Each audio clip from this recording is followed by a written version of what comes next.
मैं कुछ काम से बाहर जा रहा हूँ। अपना ख्याल रखना और जितना हो सके खुद को सबसे दूर रखना। दिव्यांश ने कॉल कट करने के बाद चित्रा की तरफ देखते हुए कहा, तो वह प्रश्न भरी नजरों से उसे देखने लगी। कुछ काम से ही जा रहा हूँ, उसकी नजरों को समझ दिव्यांश ने कहा। जी वो, इतनी सुबह काम? मेरा काम ऐसा ही है, मैं आता हूँ। वह चेंजिंग रूम की तरफ बढ़ने लगा, पर अगर घर पर सब पूछे तो? वह उसके पीछे आती हुई पूछी। मम को मैंने मैसेज कर दिया है, वह डैड को बता देंगी। बाकी घर पर किसी को कोई मतलब नहीं है, इसलिए कोई भी तुमसे सवाल नहीं करेगा। वह चेंजिंग रूम के अंदर था और चित्रा बाहर खड़ी हुई थी जब उसने जवाब दिया। आप जल्दी लौट आइए। क्यों? वह कपड़े बदलकर बाहर आया तो एक बार फिर चित्रा की बोलती बंद हो गई। परफेक्ट बॉडी पर वाइट हाफ स्लीव शर्ट और ब्लैक पैंट। बताया नहीं क्यों जल्दी आऊं? वह अपनी कलाई घड़ी पहनते हुए पूछा। बस आ जाइए। ना जाने कि उसके होठों पर हल्की मुस्कुराहट आ गई और उसने अपना सर झुका दिया, जो दिव्यांश की नजरों से छुप न सकी। अपना मोबाइल और वॉलेट अपने पॉकेट पर डालते हुए दिव्यांश उसके पास आया। काम खत्म होते ही आ जाऊंगा। दिव्यांश ने अपनी उंगलियों से उसकी ठुड्डी पकड़ वापस उसका चेहरा ऊपर उठाया और मुस्कुराते हुए उसकी आंखों में देखकर कहा, तो वह शर्माकर चेंजिंग रूम के अंदर भाग गई। उसके अंदर जाते ही दिव्यांश का चेहरा वापस गंभीर हो गया और वह तेज कदमों से कमरे से बाहर निकल गया। जय हिंद सर। जय हिंद। क्या पोजीशन है? दिव्यांश की गाड़ी से उतरते ही तरुण सामने था, जिसके साथ तेजी से कदम बढ़ाते दिव्यांश ने पूछा। सर, काफी दिनों से इन लोगों पर नजर रखी जा रही थी और जिस तरह इनके पास बारूद मिले हैं, कुछ बड़े धमाके की प्लानिंग चल रही है। अभी खोज जारी है। हमें लगता है इनकी और टीम होगी। मुंह खोला इन्होंने। वह उसी कमरे पर था जहां वो दो आदमी उल्टे लटके हुए थे। तरुण ने उन दोनों आदमियों पर गहरी नजर जमाए हुए अपनी गर्दन नामे हिला दी। इन्हें सीधा करके चेयर पर बैठाओ। विनय, रॉड गर्म करो। जब यह कुछ जानते नहीं तो इन्होंने कुछ देखा नहीं, फिर इन आंखों का क्या काम? वह दोनों आदमी जो इतनी मार पर भी डरे नहीं थे, वह दिव्यांश की गंभीर आवाज सुनते हैं डरकर कांप गए। रीटा और तरुण ने मिलकर उन्हें सीधा बैठाया और चेयर से बांध दिया। तभी विनय एक रॉड लेकर आया, जिसे देख लग रहा था वह सीधे आग की भट्टी से निकाला है। तो तुम दोनों नहीं जानते कि तुम्हारे पास बारूद का सामान कहाँ से आया?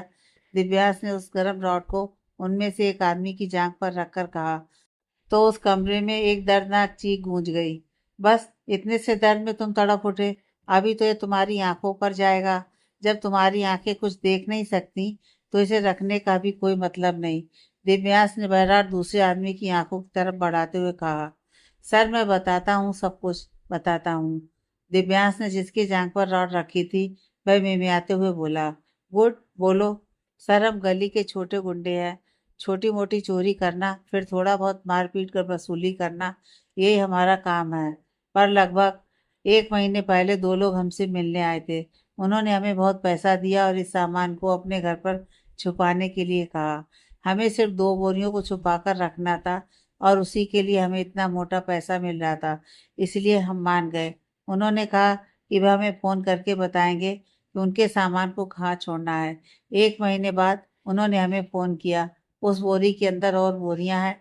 यह बात तो हमें उनके फ़ोन करने के बाद ही पता चला। वह हर दिन अलग अलग पता बताते और हम वहाँ उन बोरियों को छोड़ देते हैं। हमें तो पता भी नहीं था इन बोरियों में बारूद है। बहुत मासूम हो तुम दोनों। उनकी बात सुनकर दिव्य ने कहा और पास पड़े डंडे से दोनों के पैरों ही पैरों में लगातार मारा। नहीं साहब, हम सच कह रहे हैं। इसके अलावा हम कुछ नहीं जानते। नंबर कहाँ है उसका? और जिस जगह तुम लोगों ने बोरियां छोड़ी हैं वह पता बताओ। तरुण। दिव्य ने पास खड़े तरुण को इशारा किया। दोनों ने तुरंत ही फोन नंबर और एड्रेस के बारे में बता दिया जहां उन्होंने बारूद की बोरियां छोड़ी थी। जेल पर डालो इन्हें और चार्ज ऐसी तैयार करो कि बाहर ना आए साले। कुछ पैसों के लिए देश की सुरक्षा के बारे में भी नहीं सोचते। साहब, अब तो हमने आपको सब कुछ बता दिया, हमें जाने दीजिए ना। हमें सच में और कुछ नहीं पता। सच में नहीं पता? दिव्य ने उनमें से एक आदमी की गर्दन पर हाथ रखते हुए जहरीली मुस्कान दी। हाँ साहब, हमें सच में नहीं पता। उस आदमी की बात अधूरी ही रह गई और उसकी गर्दन एक तरफ लटक गई। उसके सामने बैठा दूसरा आदमी यह देखकर डर कर कांपने लगा। तुम्हें भी नहीं पता? अब 1 जनवरी को मिलिट्री ट्रेनिंग सेंटर और मिलिट्री हॉस्पिटल दोनों जगह कुछ छोटे धमाके की प्लानिंग है। इसकी वजह मुझे पक्का तो कुछ नहीं पता साहब, पर जब फोन पर बात कर रहा था तब मैंने सुना था। जल्दी बोल। उसके कुछ आदमी यहाँ से कुछ लड़कियों को बाहर ले जा रहे हैं।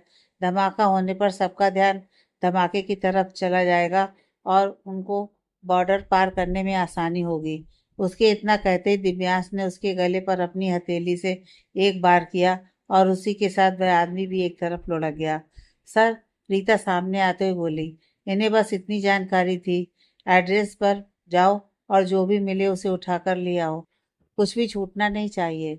डीसीपी सर से बात हुई? दिव्यांश ने तरुण की तरफ देखकर कहा, जी सर, वह आपसे 11 बजे मिलना चाहते हैं। हाँ, रीता? उसने अब रीता की तरफ देखा। सर, उसकी पीठ पर और हाथों पर लगातार पिटाई होती रही है, कोई पतले डंडे से। कुछ निशान ताजा थे, मतलब अभी अभी के, शायद 1-2 दिन पहले। पीठ पर जलने का जो निशान है काफी गहरा है। उस पर कोई ट्रीटमेंट नहीं किया गया, वह जख्म खुद से ही ठीक हुआ है, इसलिए इतना गहरा निशान है। रीता ने अपना फोन दिव्यांश के सामने करते हुए कहा। जहाँ दिव्यांश की नजरें उसके फोन पर उन तस्वीरों को देख रही थी जिस तरह उसकी पिटाई हुई है। उसका डरना स्वाभाविक है। तुम सब अपनी लैंग्वेज सुधारो। पत्नी है मेरी, उसका और उसकी ये क्या होता है? उसने रीता को उसका फोन वापस लौटाते हुए कहा। तो सभी अपना थूक गटक कर रह गए। विनय, डॉक्टर से अपॉइंटमेंट फिक्स करो मेरी। जी सर। चित्रा तैयार होकर जब कमरे से बाहर आई तो अभी भी घर पर कोई नहीं जागा था। वह अपने कमरे के सामने कॉरिडोर से नीचे झांकी, जहाँ नौकर सफाई कर रहे थे। उसने अपनी नजर चारों तरफ घुमाई। ये कोई घर नहीं, एक आलीशान सा महल था। पूरे घर को देखते हुए वह अपनी जगह पर ही गोल घूम गई और उसके माथे पर पसीना छलक आया। इतना बड़ा घर, यहाँ का काम हम नहीं कर पाए तो? नहीं नहीं, हमें करना होगा, क्योंकि इस घर के अलावा हमारे पास कोई सहारा नहीं है। अगर इन्होंने हमें घर से निकाल दिया तो हम कहाँ जाएंगे? अब तो हमारे पास छुट्टी का नंबर भी नहीं है, और ना ही हम इतने पढ़े लिखे कि हमें कोई काम दे दे। आखिर में झाड़ू पोछा बर्तन और खाना बनाना ही होगा। हम यहीं ठीक है।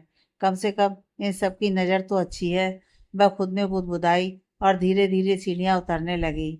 जी हम, क्या हम काम करें? वह डाइनिंग टेबल पहुंच रही एक औरत के पास जाकर धीरे से पूछी, तो वह औरत उसके चेहरे को आश्चर्य से देखने लगी। आप बता देंगे तो हम काम, काहे हमको काम से निकलवाना चाहती हैं मेम साहब? आप हमको बता दीजिए। आप आपके लिए चाय लेकर आए या जूस? यहाँ सबको सुबह अलग अलग चीज़ें चाहिए होती हैं। आपका नहीं आई हैं इसलिए हमको नहीं पता। उस औरत ने विनती भरे अंदाज में कहा। तो चित्रा उसके चेहरे को देखने लगी। ओह, तो तुम सुबह जल्दी उठ जाती हो? वीणा देवी की रौबेली आवाज़ पर चित्रा हल्का सा काँप गई। वहीं वह औरत अब अपने काम में वापस लग गई। जी, वह उनकी तरफ पलटते हुए धीरे से बोली। लाल साड़ी में खुद को चारों तरफ से लपेटे हुए, कमर से नीचे तक लंबी गुथी हुई चोटी, जिसके बीच बने मांग पर भरा हुआ लाल सिंदूर, हाथों में भरी भरी चूड़ियां, माथे पर लाल मध्यम आकार की बिंदी। उसे देखते ही वीणा देवी के होठों पर मुस्कान फैल गई। बहुत दिनों बाद यूं लगा हमने किसी सुहागन को देखा है। आजकल शादीशुदा औरतें कहाँ ऐसे रहती हैं? वीणा देवी ने उसके पास आकर कहा, तो वह उनके पैरों को अपने दोनों हाथों से छूते हुए प्रणाम की। सुहाग हमेशा बना रहे, उनके मुंह से निकला, पर अपनी ही बात खत्म कर वह खामोश हो गई।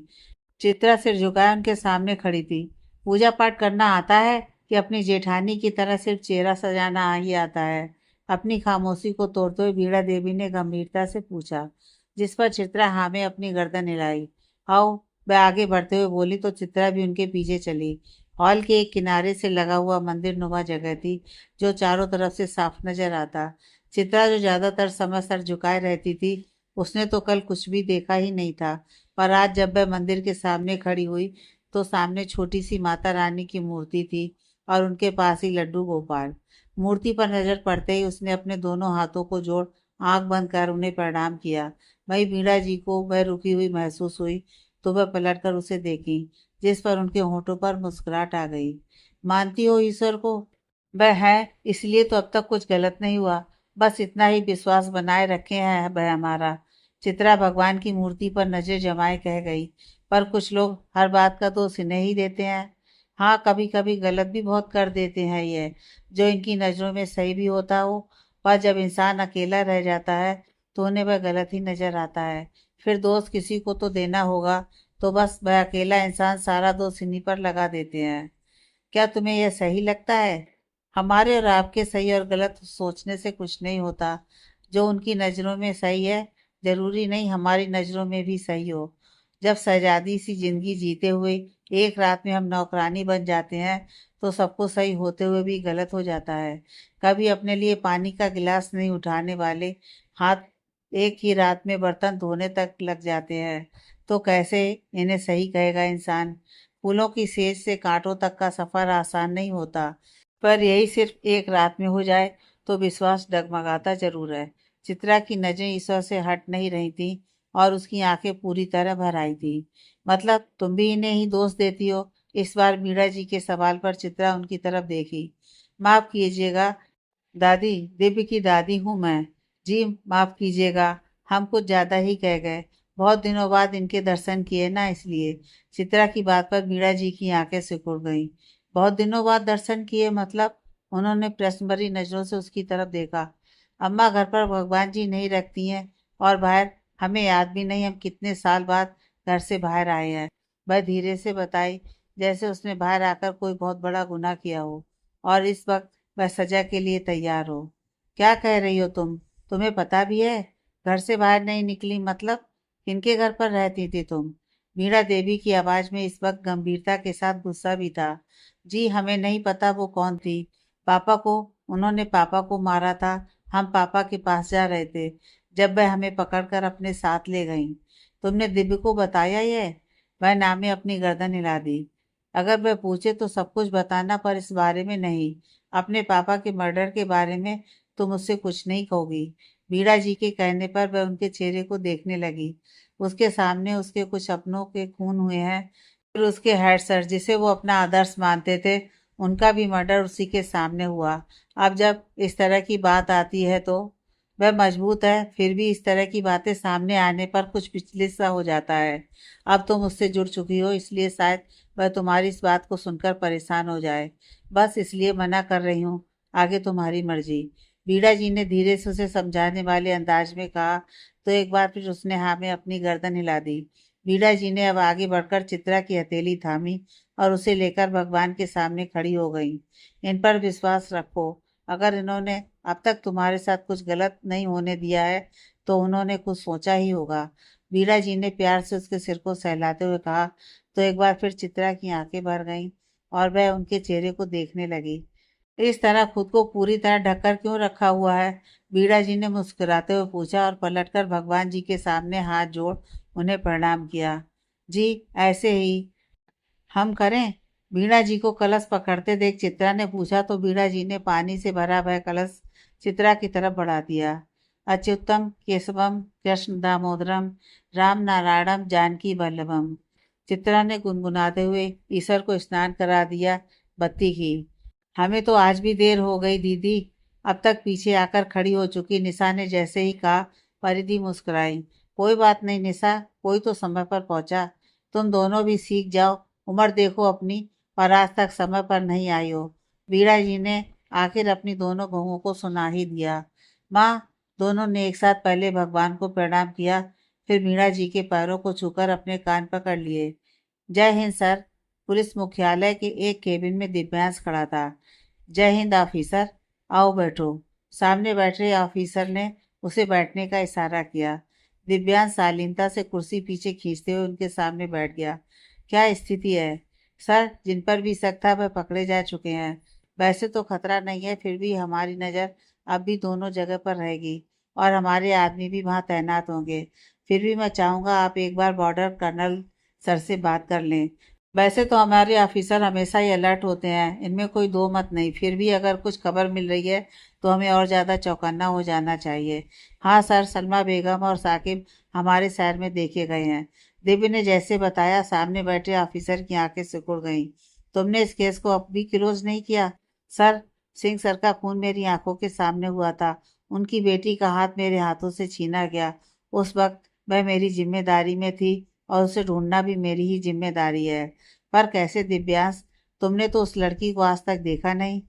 तोड़ेंगे सर, जिस तरह सबके मुंह से निकलवाते हैं उसी तरह सलमा और साकिब के मुंह से भी उगलवाएंगे। पर उस लड़की को मैं कहीं से भी ढूंढ कर लाऊंगा। सिंह सर ने हमारे देश के लिए कुर्बानी दी है, उनकी बेटी को हम इस तरह नहीं छोड़ सकते। हाँ, वैसे तो तुम्हें ज़रूरत नहीं, फिर भी टीम हमेशा की तरह तुम्हारे साथ है। Under secret office mister Divyansh Mittal. Thank you sir, उसने अपनी चेयर से उठते हुए कहा और उन्हें सैल्यूट कर जाने लगा। तभी अचानक वह रुका। एक मिनट पापा, आप मूंग दाल का हलवा खा रहे हैं ना? वह पलट कर पूछा। सामने बैठे ऑफिसर की आंखें बड़ी बड़ी हो गईं और वे अपने होठों को आपस में भींचकर मुस्कुराने लगे। पापा, कुछ पूछ रहा हूँ मैं आपसे। मम्मा को फोन करूँ? वह धमकी भरे लहजे से बोला। घर से लेकर आया हूँ, मेरी बहू ने आज पहली बार कुछ बनाया था, बहुत टेस्टी है। शुगर फ्री, चाहो तो टेस्ट कर लो। सामने ऑफिसर के चेयर पर बैठे अशोक मित्तल ने कहा। अरे सच में घर से लेकर आया हूँ, बहुत ही टेस्टी बनाती है तुम्हारी वाइफ खाना। आज तो घर पर नाश्ते के समय सब अपनी उंगलियां चाटते रह गए। सबकी पसंद का अलग अलग मीठा बनाया था, सिर्फ तुम रह गए। चाहो तो मैं अपना मूंग दाल का हलवा शेयर कर सकता हूँ, पर एक ही शर्त पर कि तुम शाम को अपने लिए बादाम का हलवा बनवाकर थोड़ा सा मुझसे शेयर करोगे। डील कर रहे हो आप मेरे साथ? मत खाओ, मुझे क्या। अशोक जी अपने कंधे उचकाकर टेबल के नीचे रखे अपना टिफिन निकालकर हलवा खाने लगे। पापा, शाम को तुम शेयर करोगे तभी। अशोक अपनी मुस्कुराहट दबाते हुए बोले और अपना ध्यान पूरा खाने पर लगाए रहे। दिव्य को मन तो बहुत कर रहा था और हलवे की खुशबू इस तरह थी कि आखिर उससे रुका नहीं गया और वह टिफिन खींचकर खाने लगा। एक चिम्मच मुंह में लेते ही उसकी आंखें बंद हो गईं। आज डाइनिंग टेबल पर यही हाल था सबका। जादू है उस लड़की के हाथों में। हाँ दिव्य, तुम दुश्मन नहीं है पापा, और वह सच में दीक्षित के आदमियों के साथ फंस गई थी। वह हलवा खाते हुए बताया। कौन है, कहाँ से आई है, कुछ पता चला? यही तो नहीं पता चल रहा, मैं धीरे से उससे बात करता हूँ। अच्छी लड़की लगी, काफी शांत भी है। हाँ, शायद गांव की है, पर ज्यादा बातें नहीं करती इसलिए लैंग्वेज में कुछ समझ नहीं आता। हाँ, दिव्य की नजरों के सामने चित्रा घूम गई और वह मुस्कुरा दिया। आज सुबह जल्दी निकल गए थे, घर चले जाओ, तुम्हारी पत्नी तुम्हारा इंतजार कर रही होगी। उसकी मुस्कुराहट देख अशोक ने कहा। आप भूल गए, आपने एक और जिम्मेदारी मुझ पर दी है, अपने ऑफिस का सीईओ बनाकर। हाँ, तो लोगों की नज़रों में तुम्हें कुछ तो काम करना है। पर सीईओ पापा, मैं कुछ और भी कर सकता हूँ। तुम्हें काम नहीं करना बेटा, सिर्फ साइन करनी है। काम सारे वेदांश और विनय मिलकर संभाल लेंगे। फिर भी जाना तो होगा। बहलवा खत्म का टिफिन बंद करते हुए बोला। पहले घर हो आओ, शादी हो गई है तो थोड़ा बहुत निभा भी दो। अशोक जी उसके पास आकर उसके कंधे पर हाथ रखकर बोले। सिर्फ थोड़ा बहुत? तुम्हें प्रेशराइज नहीं करूंगा इस मामले में, तुम जो डिसीजन लो। मैं तो पूरा निभाने की सोच रहा हूँ, सिर्फ इसलिए कि लड़की खूबसूरत मिली है, इसलिए क्योंकि लड़की मासूम मिली है और उसे देखकर दिल में सुकून सा उतर रहा है। फिर अपने सुकून को अपनी ज़िंदगी में इस तरह शामिल करो कि वह सुकून ताउम्र रहे। हाँ, आज ऑफिस से छुट्टी। एमडी साहब से आप बात कर लीजिए। आज मैं अपनी वाइफ के साथ बाहर घूमने जाना चाहता हूँ। दिव्यांश जो टेबल पर टिककर अपने पैरों को क्रिस क्रॉस किए हुए खड़ा था, उसने अब सीधा खड़े होते हुए कहा और मुस्कुरा दिया। तुम्हारी छुट्टी अप्रूव की जाती है। Thank you sir. वह मुस्कुराकर बाहर निकल गया। दिव्य, तू इस वक्त कुछ काम था? परी जो निशा के साथ सोफे पर बैठ कुछ बात कर रही थी, दिव्यांश को इस समय घर आते देख पूछी। हाँ माँ, वो। दिव्य कहते कहते रुका और ऊपर नजर उठाकर कमरे की तरफ देखा। चित्रा कमरे पर है, अभी कुछ देर पहले ही गई है। उसकी नजरों को देख परिधि ने बताया तो दिव्यांश कुछ झेपसा गया। नहीं माँ, वह मुझे फाइल चाहिए थी। हाँ, हम समझते हैं बेटा, अभी तुम्हें रोज किसी न किसी फाइल की जरूरत होगी ही। निशा ने उसे चिढ़ाते हुए कहा तो वह हल्का सा मुस्कुराते हुए अपने कमरे की तरफ बढ़ गया। सुन, कुछ खाएगा तो भेजूं? वैसे तेरी वाइफ खाना बहुत अच्छा बनाती है। माँ जी ने तो आज महाराज की ही क्लास लगा दी कि खाना चित्रा से बनाना सीखे। परदी ने उसे जाते हुए देख मुस्कुराते हुए कहा तो वह पलटकर उन्हें देखा। क्या उसे परमिशन है रसोई पर जाने की? दिव्यांश के सवाल पर परिधि के होठों पर मुस्कान सिकुड़ गई और वह एकदम खामोश हो गई। दादी को याद दिला दीजिए, वह मेरी पत्नी है। दिव्यांश ने फीकी मुस्कुराहट लिए कहा और वापस पलटकर अपने कमरे की तरफ बढ़ गया। अपने कमरे के दरवाजे पर पहुंचा दिव्यांश ठिठक कर रुक गया। चित्रा सोफे के पास नीचे बैठी हुई एक किताब में पूरी तरह गुम थी। अहम, वह अपने गले से आवाज निकालते हुए अंदर आया, जिसे सुन चित्रा उस किताब को बंद कर हड़बड़ाते हुए खड़ी होने लगी। आराम से उसे इस तरह हड़बड़ाते हुए देख दिव्यांश ने उसके पास आते हुए कहा, जी माफ, हमें हमें नहीं पता चला कि आप। वह सर झुकाए हुए कह रही थी कि तभी दिव्यांश ने उसका चेहरा ऊपर उठाया। इस किताब में गुम जो थी तुम, माफ कीजिए, यहाँ रखी थी तो हमने, मतलब पढ़ने में इंटरेस्ट है तुम्हें? वह अपनी घड़ी उतारते हुए बोला, 10वीं पर टॉपर थे हम। हाँ, इस बार तुम्हारा एडमिशन करवा देता हूँ। किस सब्जेक्ट पर? 11th करना चाहोगी? उसके जवाब पर दिव्यांश ने मुस्कुराते हुए उससे पूछा। दिव्यांश के मुंह से यह सुन उसकी आंखें बड़ी बड़ी हो गईं। क्या, पढ़ना नहीं चाहती? नहीं, वो आप सच में पढ़वाएंगे? ऑफ कोर्स, तुम अगर चाहो तो। उसने अपने कंधे उचकाए। जी हम बायो, हमें डॉक्टर बनना था। हम मिलिट्री मेडिकल हॉस्पिटल ज्वाइन करना चाहते थे। हमारा सपना था देश की सेवा। हम फ्रंट पर ही ज्वाइनिंग चाहते थे, जम्मू कश्मीर। वह जिस तरह से बोली थी, यूं लगा जैसे उसका लक्ष्य पूरी तरह साफ है। पढ़ लोगी? लास्ट टाइम स्कूल कब गई थी? दिव्यांश के सवाल पर वह कुछ पल खामोश रह गई और आंखें भर आईं। आज आपके घर अखबार देखा तब पता चला कि हम 5 साल बाद उस कैद से बाहर आए हैं। अम्मा के घर पर वो वही दिन और वही रात थी, और इस बीच न जाने कितनी बार घर बदला, पर हर बार जब भी घर बदला गया हमें बेहोश कर दिया जाता और हमें मालूम भी नहीं होता कि कब हम एक जगह से दूसरी जगह आ गए। वो कौन है चिति जिनके पास तुम थी? तुम कैद थी? जी हमें नहीं मालूम, फिर भी अभी तुमने बताया ना, 5 साल रही हो तुम उनके साथ। कुछ तो हमें बस इतना मालूम है कि उनका नाम कमला था और उनके भाई का नाम मंगलू। वो दोनों एक दूसरे को इसी नाम से पुकारते, पर कभी कभी लगता है ये उनका असली नाम नहीं है। कभी कभी तो उनकी भाषा भी हमें समझ में नहीं आती थी कि वह कौन सी भाषा में बात कर रहे हैं। वैसे तो वे अक्सर हमारे सामने बात ही नहीं करते थे, पर कभी कभी हमें रसोई पर उनकी आवाज़ सुनाई देती थी, मगर वे क्या कह रहे हैं हमें समझ नहीं आता था। वे तुम्हें कहाँ से लेकर आए थे? मतलब तुम कहाँ से हो? तुम्हारी फैमिली कोई तो होगा, हमारा परिवार। दिव्य, चित्रा कुछ कहती उससे पहले ही परिधि जी की आवाज उन्हें अपने कमरे के बाहर से आई और वह चुप हो गई। दिव्य, तुम कमरे पर आने के बाद अभी तक यहीं खड़े हो, चेंज भी नहीं किया, और इसे क्या सजा दे रखी है? परिधि जी दिव्य को कहते हुए चित्रा की तरफ देखकर पूछी। हलवा लेकर आई थी तेरे लिए। भाव मम्मी, बादाम का हलवा। Thank you. उसने उसके हाथ से हलवा का बाउल लेते हुए कहा। मुझे नहीं, अपनी वाइफ को। उन्होंने चित्रा की तरफ आंखों से इशारा किया।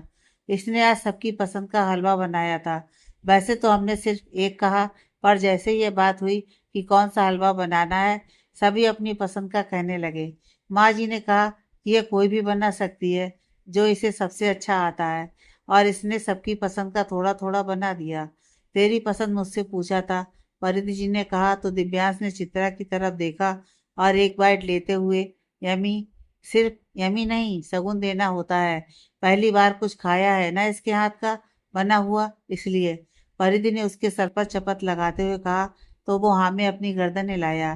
क्या मैं इसे अपने साथ बाहर ले जाऊं? वहां से कुछ दिला दूंगा। तुम्हारी वाइफ है, तुम जानो। हाँ, मगर उसकी मर्जी भी पूछ लेना। परिधि ने मुस्कुराकर कहा और फिर दिव्यांश को आंखों से इशारा करते हुए चित्रा से पूछने को कहा, और वह खुद उन दोनों को अकेला छोड़ते हुए वहां से चली गई। वह एक बार फिर सिर झुकाए खड़ी थी। सबकी पसंद का बनाई और तुम्हारी पसंद? उसने उसके पास जाकर अपनी उंगलियों से उसका चेहरा ऊपर किया और उसकी आंखों में देखते हुए पूछा। जी। वह हल्का डरी और फिर पलके झुकाने लगी। अभी भी उसका चेहरा दिव्य की उंगलियों में था। डोंट, मुझे देखो और बताओ तुम्हारी पसंद। जी हम वो, चिति, मैं तुम्हारे साथ लाइफ टाइम रहना चाहता हूँ, एज ए हस्बैंड। क्या मेरे साथ रहना चाहोगी, बिना डरे? वह उसकी आंखों में देखने लगी। अगर तुम्हारा जवाब ना होगा, तब भी आई प्रॉमिस तुम पूरे सम्मान के साथ इस कमरे पर रहोगी जब तक तुम चाहोगी। तुम्हारी पढ़ाई की जिम्मेदारी मेरी। उसकी पलकें फड़फड़ाने लगीं। दिव्य की गहरी नजरें उसके चेहरे पर थीं। तुम चाहो तो सोचकर जवाब दे सकती हो। उसकी तरफ से कोई जवाब ना आता देख दिव्य ने धीरे से अपना हाथ उसके चेहरे से हटाया। आप हमारे बारे में कुछ नहीं जानते। उसकी बहुत धीमी आवाज आई, पर दिव्य ने सुन लिया। तुम भी तो नहीं जानती, उसने मुस्कुराते हुए कहा। हम ज़्यादा पढ़े लिखे नहीं हैं, 5 साल बाद किसी कैद से बाहर आए हैं, इसलिए हमें कुछ आता भी नहीं है। पढ़ाई मैं करवा दूंगा। रही बात सब कुछ सीखने की, तो बाहर जाओगी तो वह तुम खुद सीख जाओगी। हमारी एक कहानी है, सबकी होती है, मेरी भी है। आपको हमें लेकर डर रहेगा कि हम कौन हैं, कहाँ से आए हैं। गलत नहीं हो यह जानता हूँ। चेहरा पढ़ना आता है मुझे। किसी की सिर्फ आंखें देखकर बता सकता हूँ कि सामने वाला झूठ कह रहा है या सच। किसी के चेहरे से उसके मन में चल रहे विचारों को पहचान जाता हूँ। फिर हमारा चेहरा। अब की बार उसने धीरे से अपना चेहरा उठाकर दिव्यांश की तरफ देखा। सुरक्षित तो इसलिए यहाँ रहना चाहती हो। यहाँ रहकर तुम्हें डर नहीं लग रहा है, खुद को रिलैक्स महसूस कर रही हो। दिव्यांश वापस उसके पास आया और उसकी ठुड्डी पकड़कर एक बार फिर उसका चेहरा अपनी आंखों के सामने कर उसकी आंखों में देखते हुए बोला। इस बार चित्रा ने अपनी पलकें झुका दी। पर मैं चाहता हूँ सिर्फ सुरक्षा के लिए नहीं, तुम हक से यहाँ रहो, मेरी पत्नी बनकर, मेरी जान बनकर। जैसे ही दिव्य ने कहा, चित्रा की पलकें झट से उठी और उसकी आंखें दिव्य की आंखों से टकराईं। जहाँ दिव्य को उसकी आंखों में आश्चर्य, सवाल और नमी तीनों नजर आए। क्या? दिव्य ने अपनी भौहें उचकाई और मुस्कुराया। जब आंखें हाँ कह रही हैं तो लबों को भी थोड़ा सा मेहनत करने दो। मैं उसकी नाक से नाक टकराकर बोला और पहली बार चित्रा खुलकर मुस्कुराई। लवली, कितनी प्यारी है तुम्हारी स्माइल। उसकी गहरी नजर चित्रा के चेहरे पर ही टिकी थी, जिस पर वह डरते हुए अपना चेहरा झुका दी। यह डर नहीं, साथ रहना है तो इसे निकालना पड़ेगा। दिव्य की उंगलियों की मजबूत पकड़ उसके चेहरे पर थी। पलकें उठाओ और मुझे देखो। वह अब भी अपनी गहरी नजर से उसे देख रहा था। चिति, देखो मुझे, दिव्य ने बहुत प्यार से कहा, जिस पर चित्रा ने हौले से अपनी पलकें उठाई और उसकी नजर दिव्य की नजरों से जा मिली। दिव्य के होंठों पर एक दिलकश मुस्कान आई। उस मुस्कान को और उसकी आंखों की गहराई को देखते हुए चित्रा के चेहरे पर लाली उतर आई और वह झट से अपना चेहरा अपने दोनों हाथों से ढक ली। शर्माने का और भी मौका मिलेगा, अभी मुझे जवाब चाहिए, उसने उसके हाथों को उसके चेहरे से हटाते हुए कहा। क्या हम आपके सीने से लग जाएं? उसने धीरे से पूछा। हक मांग रही हो? नहीं, यह हमारा अधिकार है, जो आपने अभी कुछ देर पहले हमें दिया। बस आपसे इजाजत मांग रहे हैं। चित्रा ने जब यह कहा तो दिव्यांश के होठों की मुस्कुराहट और गहरी हो गई। जहाँ अधिकार हो वहाँ इजाजत नहीं ली जाती। पर हम ऐसा नहीं सोचते। अधिकार से ज्यादा इच्छाओं का मोल होता है। और अगर अभी आपकी इच्छा ना। उसकी बात खत्म होने से पहले ही दिव्यांश ने उसे खींचकर अपने सीने से लगा लिया। मर्जी वहां देखी जाती है जहाँ जज्बात ना हो, और जब जज्बात नजरों से छलकने लगे तो खुद को रोकना कैसा। उसने उस पर अपनी बाजुएं कसते हुए कहा। चित्रा ने सुकून से अपनी आंखें बंद कर ली। ये साड़ी इस तरह खुद पर लपेट कर क्यों पहना है तुमने? कल भी इसी तरह से पहना था। कुछ देर बाद दिव्य ने उसके सर को बालों पर से चूम उसे खुद से अलग करते हुए पूछा। जी, यूं ही। चिति, अब तुम मुझे इस तरह बात खत्म करने वाला जवाब नहीं दोगी।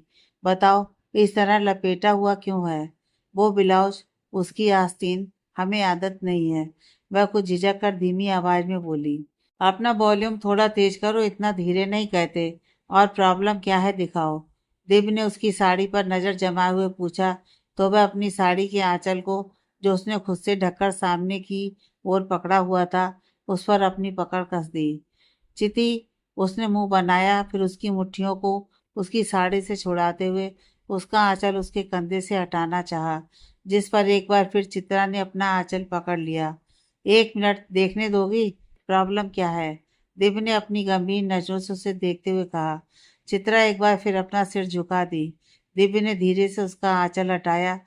स्लीवलेस ब्लाउज से उसके खुले हुए बाजू पर नजर पड़ते ही उसने अपनी आंखें कसकर मींच ली।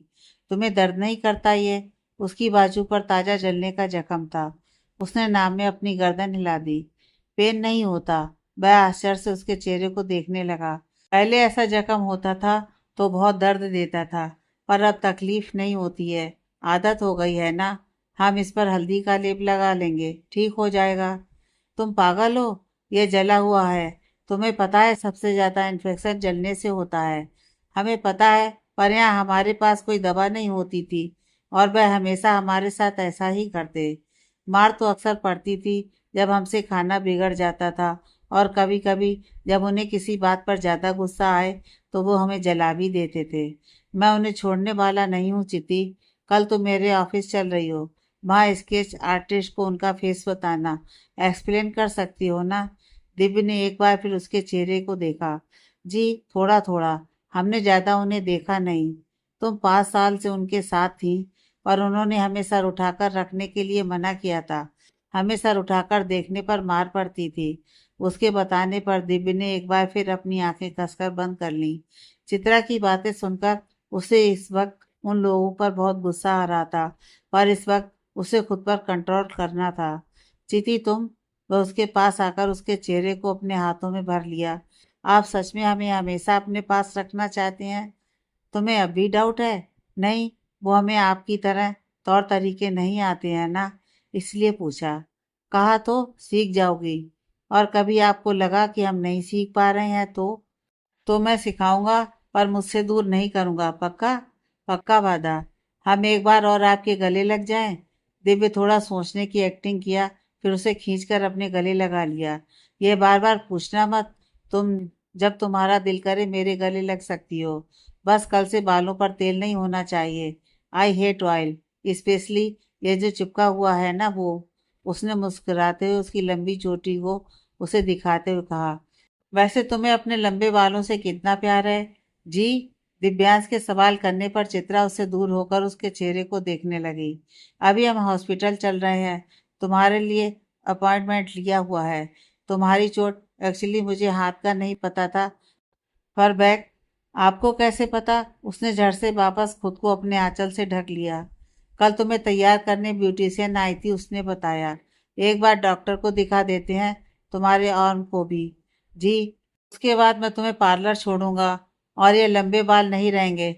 मुझे नहीं पसंद इतने लंबे पूंछ की तरह बाल। जी? जिस तरह दिव्यांश ने मुंह बनाकर कहा, चित्रा मुस्कुरा दी। क्या? इस तरह क्यों मुस्कुरा रही हो? मुझे सच में नहीं पसंद है बालों पर तेल और लंबी चोटी। I hate. कल से दोनों नहीं होना चाहिए। एक बार फिर वह मुंह बनाकर बोला, और आखिर में चित्रा हंस पड़ी। उसकी हंसी की खनक सुन दिव्यांश की नजरें उसके चेहरे पर ही जम गईं।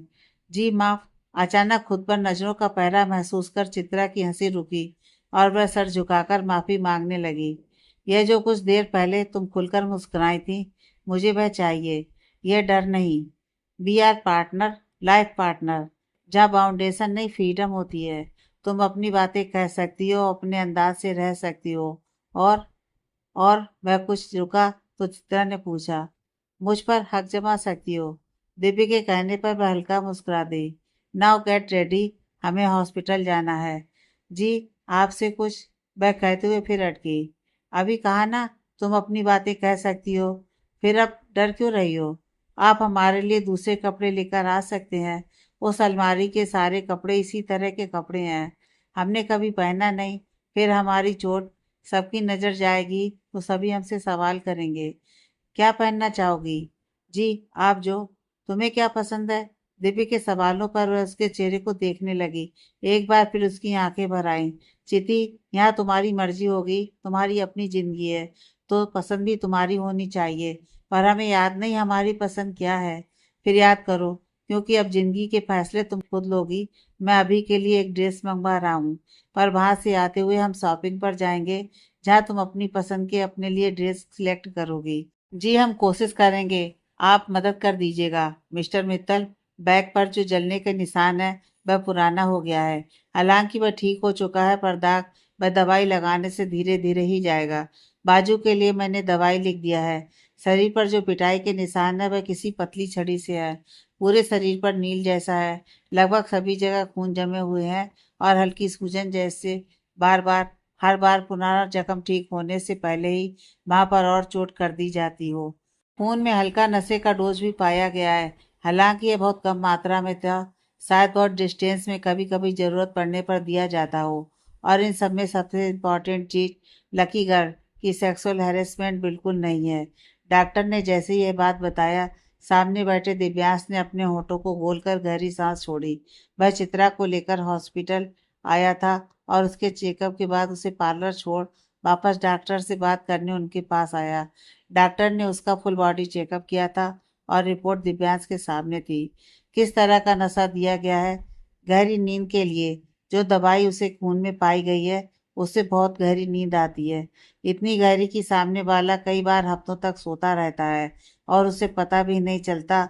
और अगर वह नींद से जाग भी जाए तो उस दवाई का असर इतना रहता है कि उसके बाद 15 दिन भी उसे ठीक से याद नहीं रहते। बाकी ठीक है। हाँ, बाकी सारी रिपोर्ट नॉर्मल है।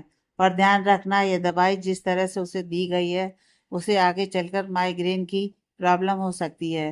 तेज से दर्द, उल्टी चक्कर जैसा कुछ। मैं ध्यान रखूंगा डॉक्टर, एंड थैंक यू। उसने अपनी जगह से खड़ा हो मुस्कुराते हुए कहा, फिर चित्रा की रिपोर्ट लेकर बाहर निकल गया। अब बस भी कर यार नताशा, कब से हो गया यहाँ से बाहर घूमे जा रही है? तेरे इस तरफ वॉक करने से तेरी दी नहीं मिल जाएंगी। गर्ल्स हॉस्टल के एक कमरे में वह 18-19 साल की लड़की, जिसने इस वक्त जीन्स और टॉप पहन रखा था, बालों का मैसी बनाया हुआ था, 4 फुट 5 इंच की लंबाई लिए वह लड़की माथे पर परेशानी की लकीरें लिए हुए इधर से उधर घूम रही थी। तभी उसके सामने बैठी उसी की हम उम्र लड़की ने उसे टोका, तान्या, मेरी दी कल से गायब है यार, वह कभी बाहर नहीं निकली। और कल मैंने उन्हें साफ कहा था कि वह शहर आने की बस पकड़े। हम दोनों कल रात तक बस स्टैंड पर थे, पर वह किसी बस में नहीं आई। अब हम उन्हें ढूंढने भी नहीं जा सकते क्योंकि अम्मा ने अब अपने आदमियों को मुझ पर नजर रखने के लिए भेजा होगा। अम्मा का पहला शक तो मुझ पर ही जाएगा। यार, ये तेरी अम्मा, आई मीन मम्मी ऐसी क्यों है? कभी तो तुझसे मतलब नहीं रखती हैं, पर अपने आदमियों की नज़र हमेशा तुझ पर रखती हैं। जहाँ एक दिन भी शहर से बाहर रही तो तेरी अम्मा का फोन आ जाता है। वह सचमुच तेरी मम्मी है भी या नहीं? सच कहूँ तो मुझे भी डाउट होता है। और एक बात यह भी सच है कि मुझे उस औरत से कोई मतलब नहीं। पर दी, पर वह भी तो तेरी दी नहीं है ना? और फिर तू उस लड़की के साथ रही कितना है? सिर्फ 15 दिन? भले ही वह 15 दिन थे तान्या, पर मेरी जिंदगी के वह 15 दिन मैं कभी नहीं भूलूंगी। क्योंकि पहली बार माँ का प्यार महसूस किया था। उन्होंने जिस तरह मुझे प्यार किया, संभाला, मैं सारी जिंदगी उनके पास रहना चाहूंगी। कितनी अजीब बात है ना नताशा? जिस अम्मा के पास तू 10 साल तक रही है उनसे तुझे लगाव नहीं हुआ, और जिस दीदी के पास तू 15 दिन रहकर आई उनसे इस तरह लगाव। मैं अम्मा के साथ 10 साल जरूर रही हूँ, पर तान्या, उस 10 साल में उन्होंने 10 बार भी मुझसे बात नहीं की। और जब तक मैं वहां थी ना, न जाने ऐसा महसूस होता था जैसे मैं कैद में हूँ, बिल्कुल नौकरों की तरह। मुझे ठीक से तो याद नहीं, पर पुलिस बार बार पूछताछ के लिए आती थी, इसलिए उन्होंने मुझे हॉस्टल पर डाल दिया। आज भी वह मुझे तभी अपने पास बुलाती हैं जब पुलिस मुझसे मिलना चाहती है। मगर क्यों, यह बात मुझे समझ नहीं आती। मुझे तो तेरी अम्मा में ही झोल नजर आता है। और तेरा वह मामा, वह भी तो कम नहीं है, उसकी नज़र तो हवस से भरी हुई ही होती है। गड़बड़ तो मुझे भी लगती है, पर अभी हम कुछ नहीं कर सकते। फिर हम अम्मा के पावर के सामने कुछ नहीं है। मगर मेरा खुद से वादा है, मैं जरूर सच्चाई तक पहुंचूंगी। ओह मेरी सीआईडी मैडम, इस सच्चाई को छोड़ो और अपनी बहन के बारे में सोचो। तान्या ने नताशा को उसके सीआईडी अवतार से बाहर निकाला तो वह उसे घूर कर देखी, जिस पर तान्या अपने दांत दिखा दी। आगे की कहानी नेक्स्ट पार्ट में।